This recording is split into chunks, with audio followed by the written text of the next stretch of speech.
And aboard the NCIA 93, a ship whose name I love to no end. Yeah, that was not a very creative choice on the part of whoever came up with that NCIA designation. Yeah, let's let our CIA-esque division of Starfleet just announce to the world that they're the CIA. Yeah, just put it on the license plate, you know. Nobody'll find that suspicious. Leland and Giorgio confer with the members of Starfleet Command.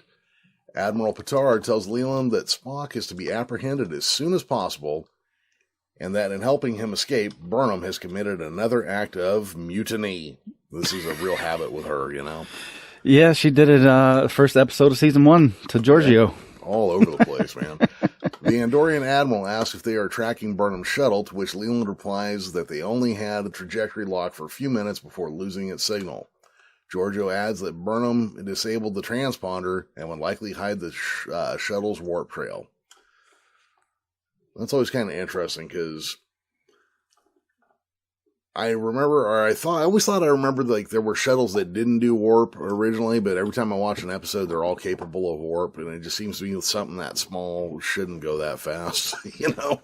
Well, I'm wondering if even the shuttles use some kind of dilithium fuel source. Maybe that's why. Oh, that could be. Maybe it's not like a true, like full-scale warp trail, but since it's dilithium, I don't know. Yeah, it could be. We'll maybe have to look into that, or if somebody's checking this out, let us know down in the comments, maybe.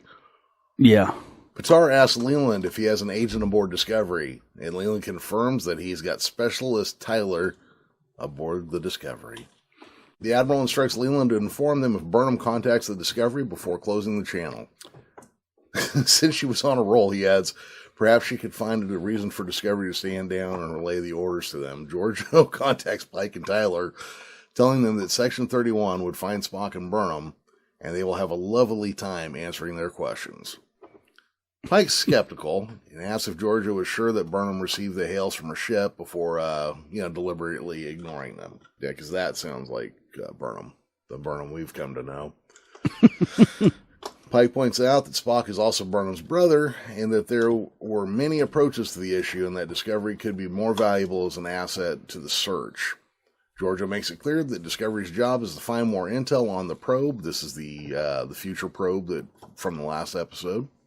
Yeah. Adding almost as an aside that Section 31 needs to know immediately if Burnham contacts them before cutting the transmission. Pike calls Tyler out on his relationship with Burnham. Tyler replies it is 100% professional, but, you know, come on. But we may have, at some point, done some things that could be misconstrued as less a relationship. Less than professional, yeah. Yeah. I do like his turn of phrase, though, that he was in love with her and she was not entirely disinterested in him. Oh.